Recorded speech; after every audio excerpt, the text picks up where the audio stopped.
A Parang Story by Timothy Christopher Timal. Sick in bed and surrounded by family, 86-year-old Parang Queen Florence Amantes raises a tired hand and shoos away everyone except her eldest. He leans in close, listening to her commands, and walks out of the room to the sullen crowd and whispers in 12-year-old Amanda's ear. A smile on her face, Amanda skips into the room, the rest looking on in amazement. Amanda runs over and hugs her ma in bed, clutching her tightly. With a smile on Florence's face, tears flow freely from her old and tired eyes. Why are you crying, Ma? Florence clutches Amanda's face gently in her hands. I'm sorry. Amanda looks confused. I'm sorry. Florence tosses her feet to the side of the bed and lumbers upright. Flower. That is what my grandpa called me.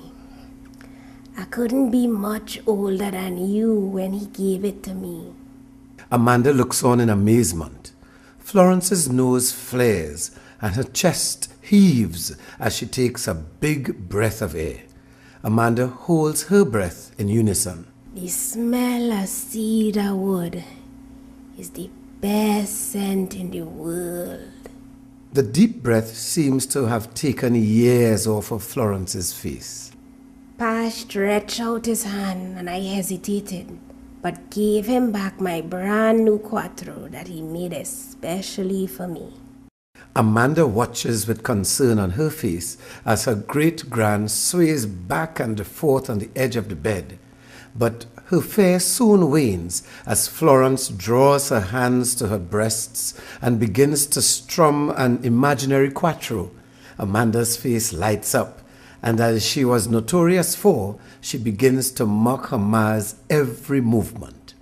A couple of quick blinks of her eyes, and Amanda is amazed to see that ma's battle-worn nightgown gives way to a pretty floral dress.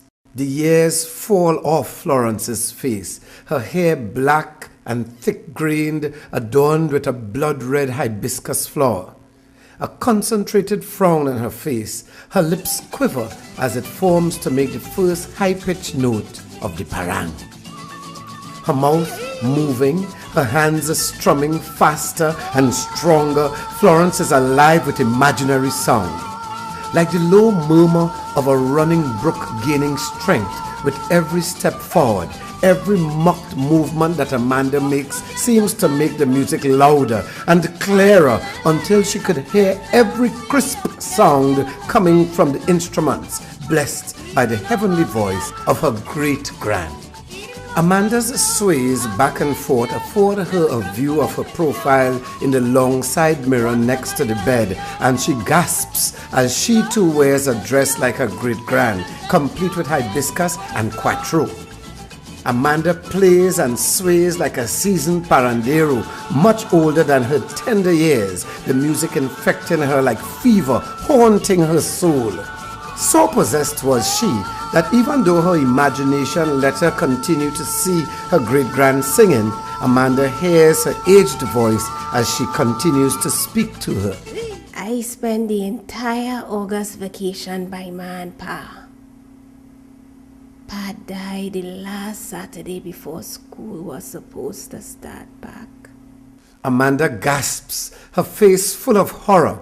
Florence, dressed in black, complete with veil on her head, tenderly strums her quattro, the words from her mouth soothing the pain of the moment. Tears roll down her eyes as she stands over her pa's coffin. Amanda shuns her imagination and returns to the present. But I thought Parang was only about Christmas. A big smile on Florence's face. Christmas, christenings, birthdays, weddings, all kinds of celebrations. Amanda studies the words. But a funeral is not a celebration. Florence bursts out laughing.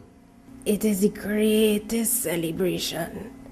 for it is the celebration of the life that was and the promise of what will be. Amanda absorbs the life lesson. A black suit with a white rose pinned to its breast.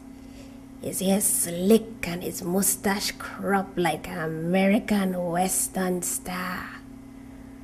Rupert was the best looking man I had ever seen.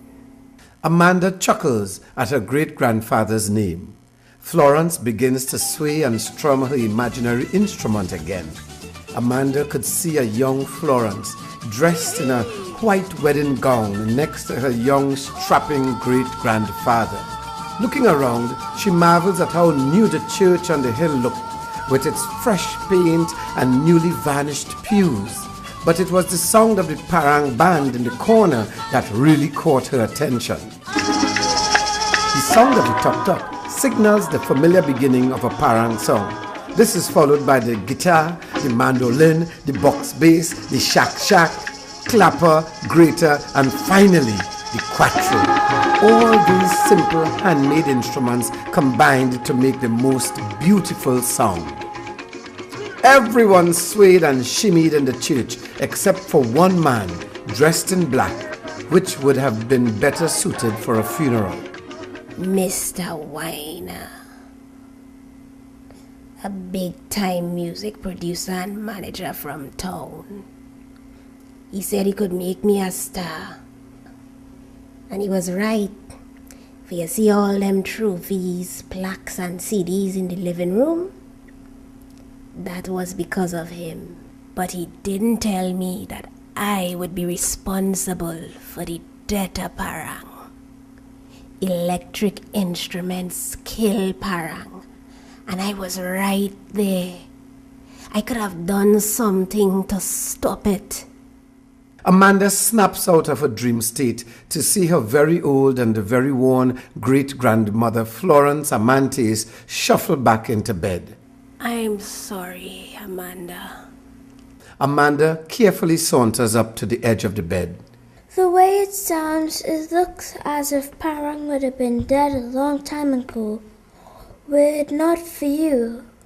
It was Florence's turn to let her imagination run wild. Over the decades, she had played and sang for presidents and paupers in the galleries of tiny houses and the island's biggest halls. She had done it all, won every prize and received every accolade. Parang had given her life, and so she had reciprocated. Florence smiles at Amanda and then looks over her shoulder and smiles an even bigger, brighter smile as Amanda hugs her hard. Leave me now, Flower. I call you just like my pa used to call me. Amanda's hug lingers, finally broken as the light in the room flutters. She hangs her head as she slowly walks to the door.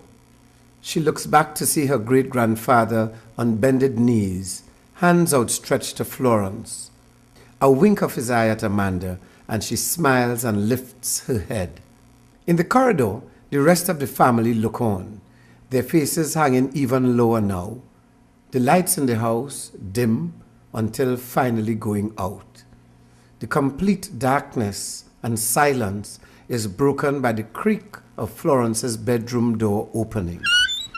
The panic shuffles of the elders in search of candlelight dims as the haunting sounds of a quattro accompanied by an angelic voice fills the Amantes household. Candlelight illuminates Florence's bedroom, and the rest of the family watch as Amanda celebrates the life of Florence and becomes the promise of what will be.